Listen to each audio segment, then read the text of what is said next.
Jangkaan dan peningkatan kenderaan punca kehabisan bekalan petrol.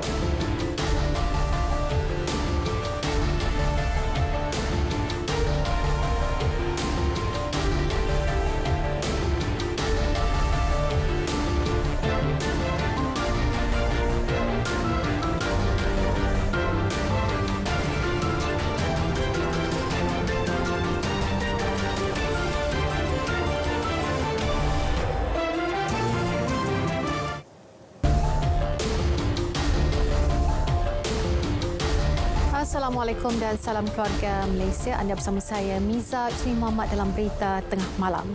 Baik, 1,319 kemalangan dilaporkan di Perak sepanjang 8 hari Op Selamat 18 dan jumlah itu menyaksikan peningkatan sebanyak 14% berbanding Op Selamat 15 pada tahun 2019. Jadi untuk perincian lanjut, kita terus saja bersama Fahmi Muhammad Noor di Plaza Tol Ipoh Selatan. Silakan. Miza berlintas langsung dari Plaza Tol Ipoh Selatan untuk saya bawakan kepada anda perkembangan terkini aliran trafik di negeri Perak, khususnya bagi kenderaan yang menghala ke utara, kenderaan yang menghala ke Lembah Kelang daripada arah utara. Dan sepanjang sambutan Aidilfitri, Op Selamat 18 telah dikuatkuasakan, dan bagi memperincikan mengenai Op Selamat 18 di negeri Perak, bersama dengan saya ketika ini Ketua Jabatan Siasatan dan Penguatkuasaan Trafik JSPT Negeri Perak, Superintendent Azizan Hassan. Tuan, terima kasih sudi bersama kami malam ini. Tuan, melihatkan kepada keadaan trafik malam ini, mungkin boleh kita mulakan perkembangan terkini aliran trafik setakat ini. Okey, pertama sekali saya ucapkan terima kasih kepada pihak media kerana telah sudi membuat liputan secara langsung keadaan trafik dan lalu lintas di Plaza Tol Ipoh Selatan, yang mana saya terangkan sedikit, iaitu plus di Ipoh Selatan ni ataupun sepanjang negeri Perak ni adalah 215.4 km daripada Mualim hingga ke Kerian. Dan satu lagi adalah lebuh raya WCE sepanjang 133.7 km, iaitu daripada Taiping hingga ke Kerian. So, keadaan lalu lintas bagaimana yang tuan-tuan dan perempuan lihat di belakang kita ini, tengoklah pertambahan kenderaan yang semakin meningkat adalah disebabkan oleh, pertama sekali, masyarakat telah mula pulang ke bandar untuk bekerja pada hari Isnin ini. Kemudian yang keduanya, insentif yang telah diwar-warkan oleh kerajaan, iaitu tol free mulai hari ini dan esok. Itulah di antara perkara yang menyebabkan pertambahan kenderaan di lebuh raya. So, antara kawasan-kawasan yang berlaku kesesakan adalah di Semanggul, Taiping, Bukit Berapit, Sungai Perak, Terowong Menora dan di Gopeng.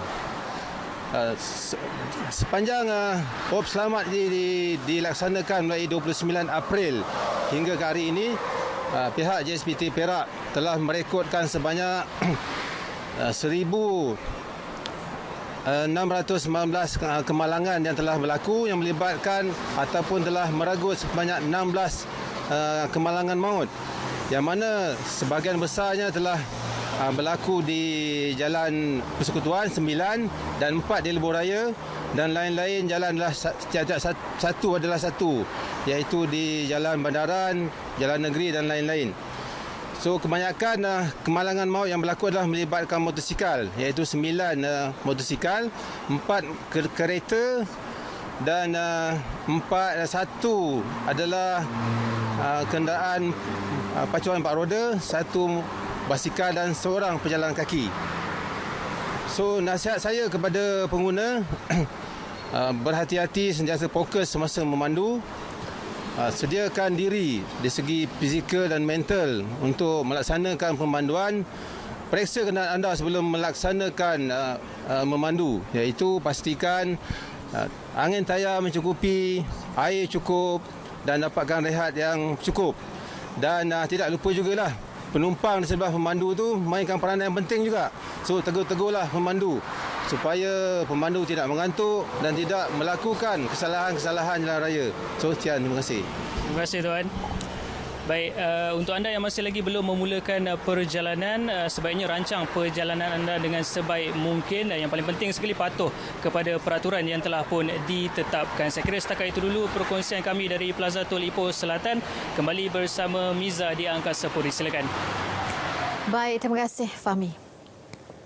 135 kemalangan maut membabitkan 141 kematian di seluruh negara telah direkodkan di seluruh negara sepanjang 8 hari op selamat 18 dilancarkan. Dan menurut Timbalan Ketua Polis Negara Datuk Razarudin Husin, Selangor merekodkan kemalangan tertinggi membabitkan 292 kemalangan, diikuti Johor 200, manakala Perlis mencatatkan kemalangan terendah iaitu 9 kemalangan. Setakat ini sebanyak 12,985 kemalangan dilaporkan berlaku sekaligus menunjukkan peningkatan berbanding op selamat 15 pada 2019 yang mencatatkan 12,500 kemalangan. Daripada jumlah yang direkodkan itu, penunggang dan pembonceng motosikal menyumbang kematian tertinggi iaitu 88 kes, manakala kematian membabitkan kereta lebih tinggi dengan 38 kes berbanding 34 kes pada op selamat 15. Sementara itu, sebanyak 257,808 saman dikeluarkan PDRM kepada pengguna jalan raya sepanjang 8 hari op selamat 18. Lebih 200 notis dan kompaun atas pelbagai kesalahan dikeluarkan Jabatan Pengangkutan Jalan JPJ Melaka sepanjang operasi Hari Raya Aidilfitri bermula 29 April hingga 5 Mei dan kesemuanya dikeluarkan ke atas 174 kenderaan daripada keseluruhan 944 kenderaan yang diperiksa dalam tempoh tersebut. Pengarah JPJ Melaka Muhammad Firdaus Sharif berkata dalam operasi sama, 3 motosikal dan sebuah kereta disita. Bagi pemeriksaan bas di Terminal Melaka Central pula, seorang pemandu ganti ditahan Agensi Antidadah Kebangsaan AADK selepas dikesan positif ganja daripada keseluruhan 122 pemandu yang diperiksa. Untuk makluman, antara yang utama kita dapati kesalahan adalah CDL tabat tempoh lah, ataupun lesen memandu komputer yang tabat tempoh lah. Kita dapat ni, kita dapat 49 kesalahan lah. Dari segi notis, kita keluarkan sebanyak 219 notis telah dikeluarkan lah pada tempoh ini sampai ke 5 bulan dan 4 buah kenderaan yang telah disita lah. Dan bagi pemeriksaan bas di terminal, kita dapat pemeriksaan sebanyak 326 buah kenderaan bas di terminal. Dari segi pemandu, kita dah periksa lebih kurang 122 orang pemandu dan 1 pemandu yang kita dapati telah positif dadah. Operasi akan terus dijalankan sehingga esok. Beliau meninjau operasi khas pemeriksaan bas di Terminal Melaka Central Peringit. Dalam pada itu, laluan utama di beberapa jajahan di negeri Kelantan terkawal. Ketua Jabatan Siasatan dan Penguatkuasaan Trafik JSPT Kelantan, Superintendent Suhaimi Juso berkata, hasil tinjauan dan pemantauan udara mendapati walaupun kenderaan bergerak perlahan namun aliran trafik lancar. Ini kerana perantau kembali ke ibu kota secara berperingkat sejak hari raya kedua bagi mengelak kesesakan. Cuma yang saya nampak agak ketara sikit adalah di laluan Tok Bali, iaitu laluan pertembungan di antara pengguna jalan raya daripada Bacok yang menghala ke Besuk yang menggunakan Jabatan Tok Bali. Begitu juga pengguna jalan raya daripada Pasir Putih yang menggunakan laluan Tok Bali untuk ke Besut. Mungkin pertembungan di Tok Bali menjadikan di Tok Bali agak sesak sedikit, tapi saya jangkakan pada skala 3 dan walaupun sesak, kenderaan bergerak dengan lancar walaupun perlahan sedikit. Lain-lain tempat overall boleh dikatakan di antara skala 1 dan 2 sahaja. Beliau menyatakan demikian kepada RTM selepas melakukan tinjauan udara kesesakan aliran trafik sempena kembalinya perantau ke ibu kota. Dalam perkembangan berkaitan, Ketua Polis Daerah Kuala Krai Superintendent Suzaimi Muhammad melaporkan aliran trafik di beberapa laluan di kawasan itu bergerak perlahan. Setakat pukul 5 petang, 4 lokasi masing-masing di lampu isyarat Batu Balai, Simpang Sungai Durian Cenulang, Simpang Bukit Sireh dan Selekoh Pak Sen di Keroh sesak dari arah Kota Baru Gua Musang. Isu kehabisan bekalan petrol di beberapa stesen minyak, penjualan luar biasa sehingga 50% dikena pasti punca beberapa stesen minyak di pantai timur kehabisan bekalan petrol. Presiden Persatuan Pengusaha Stesen Minyak Malaysia PDAM Datuk Khairul Anwar Abdul Aziz berkata masalah ini terjadi susulan peningkatan ketara jumlah kenderaan apabila orang ramai balik ke kampung bagi menyambut Hari Raya. Menurutnya, kebiasaannya setiap stesen minyak akan membuat planning order atau tempahan awal sehari sebelum, iaitu sekitar 20% mengikut penjualan hari biasa. Beliau menjelaskan apabila berlaku peningkatan jualan, syarikat minyak tidak dapat menghantar dalam kuantiti banyak dan perlu mengagihkan sama rata ke semua stesen minyak yang kehabisan petrol. Ia akan mengambil masa kira-kira 1 jam atau paling lama sehari. Datuk Khairul Anwar menambah pihaknya berharap pengguna memahami situasi yang berlaku dan mereka dinasihatkan untuk mengisi minyak awal dan merancang perjalanan dengan baik. Tular di Twitter ciapan seorang pengguna yang berkongsikan gambar bekalan petrol di beberapa stesen minyak di pantai timur habis.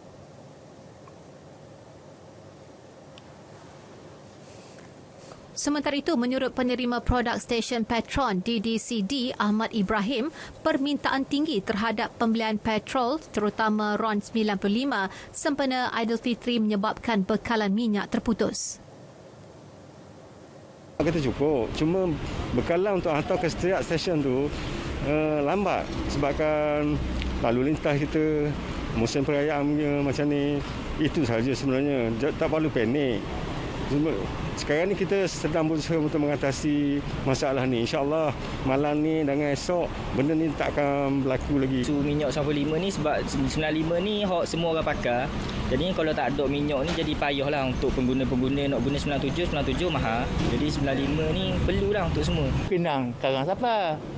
Itu sajalah. Saya harap tu ada belaka lah. Hijau pun ada. Kuning pun ada. Supaya untuk kemudahan kita semua. Kemudahan. Kalau minyak tak ada, orang jual minyak pun boleh fitih. Kita orang pun boleh jalan, tak ada. Kementerian Perdagangan Dalam Negeri dan Hal Ehwal Pengguna KPDN HEP Terengganu mengesahkan berlaku kekurangan petrol di beberapa stesen minyak di negeri itu.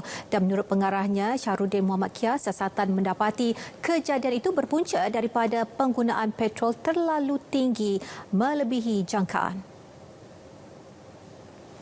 Bagaimanapun, kekurangan bekalan itu hanya melibatkan petrol jenis RON 95 dan keadaan tersebut dijangka pulih sepenuhnya secara berperingkat.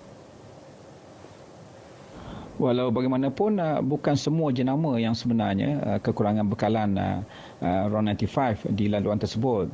Tetapi mungkin disebabkan keadaan kesesakan jalan raya menyebabkan mereka tidak dapat berpatah balik ataupun meneruskan perjalanan dan terpaksa menghentikan kenderaan mereka di stesen minyak tersebut. Pihak syarikat juga telah memberi jaminan iaitu keadaan bekalan ini akan pulih secara berperingkat bermula pada hari ini. Baik, hampir 40,000 keluarga Malaysia meluangkan masa menghadiri Rumah Terbuka Aidilfitri Parlimen Bera 2022 yang berlangsung di Laman Kerayung Bera. Perdana Menteri Datuk Seri Ismail Sabri Yaakob yang juga ahli Parlimen kawasan berkenaan menyifatkan rumah terbuka kali ini amat istimewa kerana masyarakat masih mengamalkan tradisi memasak secara gotong royong. Perdana Menteri yang tiba pukul 9.40 pagi meluangkan masa beramah mesra dan menyantuni pengunjung terdiri daripada pelbagai lapisan masyarakat. Pelbagai juadah tradisional disajikan menerusi 32 buah gerai makanan dan minuman. Dari segi makanan yang disediakan ini adalah daripada cawangan-cawangan kampung-kampung. Jadi kampung ini mungkin buat lemang, kampung sebelah mungkin buat rendang, kampung lain buat ketupat. Jadi setiap kampung akan terlibat di dalam program jamuan sambutan Hari Raya ini. Maknanya ini adalah perkumpulan seluruh warga Bera. Kampung-kampung datang kerana dia ada gerai sendiri. Dan tentu saja penduduk kampung itu akan keluar. Jadi sebab itulah kita lihat setiap tahun memang beginilah acara open house ataupun rumah terbuka yang dilakukan di Bera. Perdana Menteri turut mengingatkan keluarga Malaysia terus mengamalkan kawalan kendiri dengan memakai pelitup muka yang melibatkan kawasan yang sesak. Di Alustar, lebih 10,000 tetamu memeriahkan sambutan Majlis Rumah Terbuka Aidilfitri Menteri Besar Kedah yang diadakan di kediaman rasmi beliau di Seri Mentalun, dan jamuan bermula pukul 11 pagi sehingga 3 petang. Majlis yang dihoskan Menteri Besar Kedah Datuk Seri Muhammad Sanusi Mak Nor dan isteri Tuh Puan Jus Malailani Jusof diserikan dengan kehadiran barisan Esko Kerajaan dan pegawai tinggi Kerajaan Negeri. Pelbagai juadah disajikan kepada orang ramai yang hadir dengan semangat keluarga Malaysia. Pada majlis itu, Datuk Seri Muhammad Sanusi turut menyampaikan duit raya. Tetamu dihiburkan dengan persembahan nyanyian daripada penyanyi tempatan. Sementara itu, dianggarkan 10,000 orang mengunjungi Majlis Rumah Terbuka Menteri Pembangunan Usahawan dan Koperasi Tan Sri Noh Omar. Dalam majlis tersebut, Tan Sri Noh turut memberi sumbangan duit raya kepada 103 orang pelajar dalam Parlimen Tanjung Karang yang berjaya melanjutkan pelajaran ke Pusat Pengajian Tinggi. Saya banggalah dapat bantuan daripada Tan Sri Noh Omar ni, dan saya bersyukur atas sumbangan ini. Saya pun sama macam dia. Saya bersyukurlah sebab ada orang nak bagi sumbangan kat kami walaupun dah tinggal lagi setahun lagi nak ambil belajar. Terima kasih pada Tan Sri sebab bagi sumbangan kepada pelajar-pelajar IPT. Terima kasih juga kepada yang menganjurkan rumah terbuka ni. Saya ucapkan selamat Hari Raya. Seperti biasa, esok acara tradisi Majlis Rumah Terbuka Aidilfitri Perdana Menteri dan anggota Jemaah Menteri pula bakal berlangsung dengan menyajikan hidangan tradisi ala desa dan suasana kampung, dan lebih 70,000 pengunjung dijangka hadir ke majlis yang bertempat di Laman Sari Kompleks Seri Perdana Putrajaya. Menurut Pengarah Pengurusan Pejabat Perdana Menteri Muhammad Sabri Suman, persiapan kini lebih 90% lengkap dan kerja-kerja akhir giat dijalankan. Persiapan kita ni bermula daripada awal Ramadan lagi. Sedikit-sedikit bermula dengan sesi perbincangan, coordination, terutamanya daripada pihak BIUPA, Bahagian Istiadat bersama PMO dan pelbagai agensi. Persiapan fizikal pula bermula hujung Ramadan lagi. Sikit-sikit kita sediakan kerana persiapan ni maklumlah bukannya kecil, dan banyak pihak yang terlibat dalam coordination yang melibatkan persiapan fizikal kemah, peralatan, sound system, everything, sistem trafik aliran dan juga penyediaan makanan lah. Beliau berkata demikian pada sesi taklimat sambutan Majlis Rumah Terbuka Aidilfitri Perdana Menteri 2022 di Putrajaya.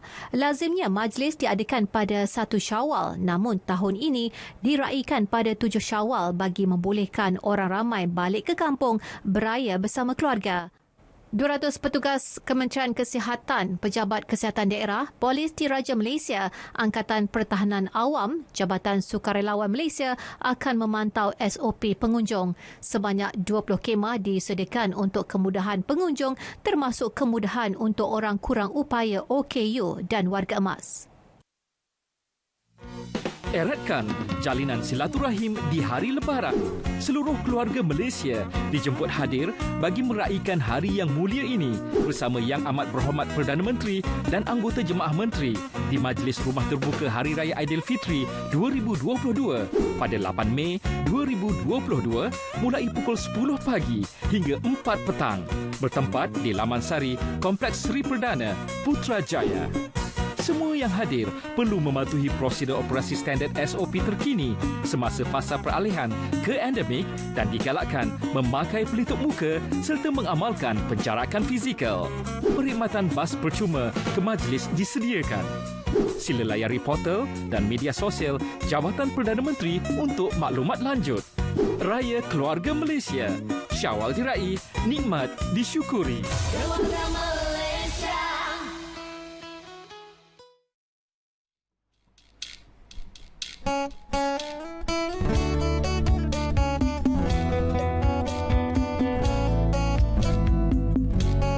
Kepada keluarga Malaysia yang dikasihi dan seluruh umat Islam di mana saja anda berada, saya bersama barisan Jemaah Menteri mengucapkan Selamat Hari Raya Aidilfitri.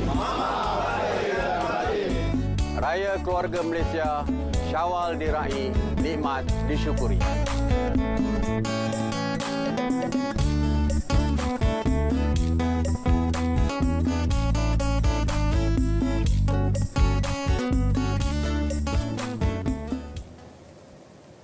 Bertemu kembali. Tabung Haji TH memberi jaminan tidak wujud isu menggunakan kabel atau kuota orang kenamaan untuk memotong giliran bagi mempercepatkan giliran menunaikan haji.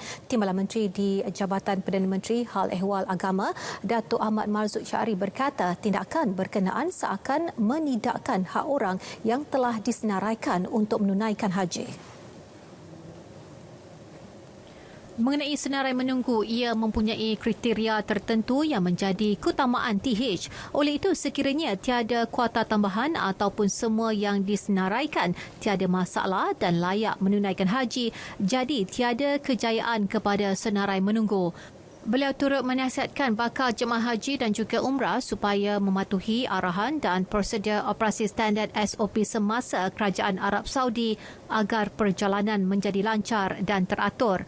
Kuota haji yang ditetapkan Kerajaan Arab Saudi kepada Malaysia bagi musim haji 1443 Hijrah 2022 Masihi adalah sebanyak 14,306 jemaah.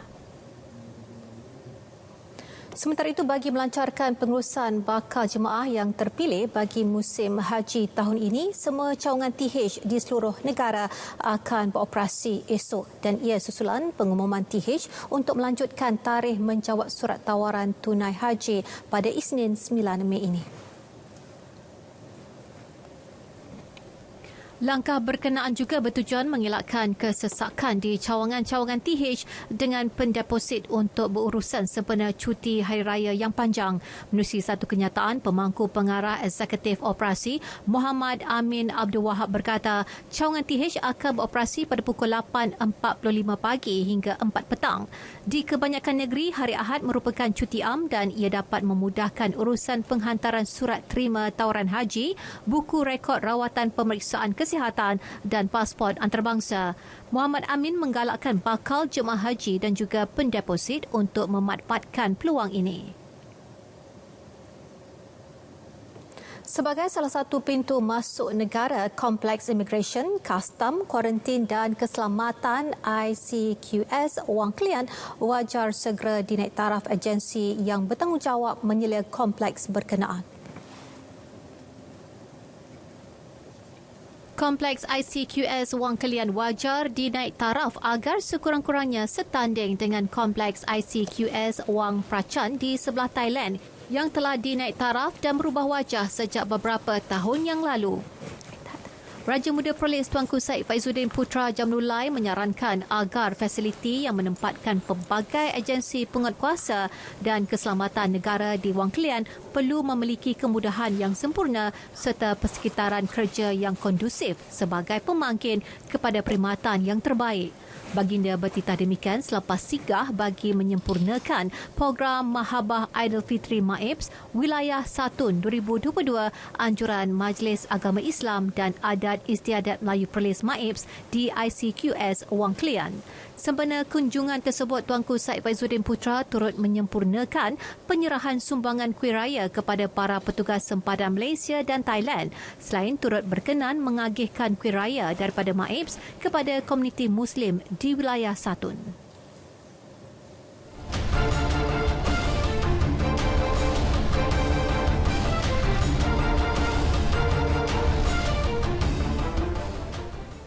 Sukan Si Hanoi 2022 Vietnam, rembatan pemain gantian Nur Azfar Fikri Azhar minit ke-93 memberikan kemenangan berharga untuk Harimau Muda dalam kempen saingan kumpulan B Sukan Si Hanoi 2022 dengan menewaskan Thailand 2-1. Satu taruhan Juara Piala AFF Suzuki Thailand bermula garang dengan melakukan serangan berbahaya pada minit ke-8 dan ke-10 namun berjaya dinafikan penjaga gol Malaysia Azri Abdul Ghani. Minit ke-23 penyerang muda negara Luqman Hakim hampir menjaringkan gol penyamaan kepada Malaysia namun dinafikan penjaga gol Thailand Kawin. 10 minit berselang gawang Malaysia akhir bolos untuk Thailand di depan 1-0 hasil rempatan Patrick Gustafsos yang menewaskan 2 pertahanan Malaysia. Tersentak dengan itu, Malaysia menggandakan asakan sehingga memaksa last man Gajah Perang Jonathan Kamdi dilayangkan kad merah selepas menarik Shahir Barsha. Bersambung babak kedua, Malaysia menguasai perlawanan selepas Thailand terpaksa bermain dengan 10 orang. Peluang keemasan tersebut tidak disia-siakan apabila Malaysia menyamakan kedudukan satu sama pada minit ke-61 jaringan Daniel Asri selepas menerima hantaran lintang Mukhairi Ajmal. Tidak terhenti di situ, Harimau Muda terus garang merobek pertahanan lawan yang akhirnya terpaksa mengalah apabila pemain gantian Nur Azfar Fikri Azhar merembat kencang sebelum terkena pertahanan Thailand yang kemudian masuk ke gawang gol menjadikan keputusan Malaysia 2, Thailand 1. Malaysia kini berada di tangga pertama kumpulan B dengan 3 mata. Jago pesilat wanita negara Siti Rahmah Muhammad Nasir tekad menutup karier selama 15 tahun sebagai pesilat dengan kejayaan merangkul emas di Hanoi dan ini bakal menjadi pentas terakhir buat juara 2 kali pingat emas Sukan C itu yang membuat keputusan untuk bersarah. Jelas juara dunia 4 kali itu, penyertaan kali ini lebih kepada memberi penghargaan kepada diri sendiri selepas lebih sedekad menceburkan diri dalam arena silat. Rasa kali ini saya macam nak bagi ke Hanoi itu bertanding di Sukan C, bawa pingat pilang untuk membawa pingat emas untuk diri saya sendiri. Macam itulah maksud saya. Itu that is so special for me lah. So selama ni of course saya bawa bendera Malaysia dan pesaka semua, tapi kali ini macam lebih kepada untuk berterima kasih pada diri saya sendiri selama 15 tahun bertahan dalam sukan ni. Namun jelas atlet berusia 35 tahun itu, tamasya kali ini agak mencabar kerana kekurangan pendedahan mengenai kemampuan lawan. Ia selepas arena sukan suram tanpa kejohanan antarabangsa ekoran pandemik COVID-19. Sementara itu, Sohana mengakui bimbang dengan kekurangan atlet pelapis wanita dalam acara pool. Jelasnya ia juga menjadi salah satu faktor beliau terus mengerah keringat mewakili negara sehingga hari ini. Saya harap in the future lah kita akan dapat pemain muda atau atlet-atlet pelapis yang lebih cenderung kepada sukan ni. Main bukan hanya kerana minat dan suka, tapi main kerana cintakan sukan.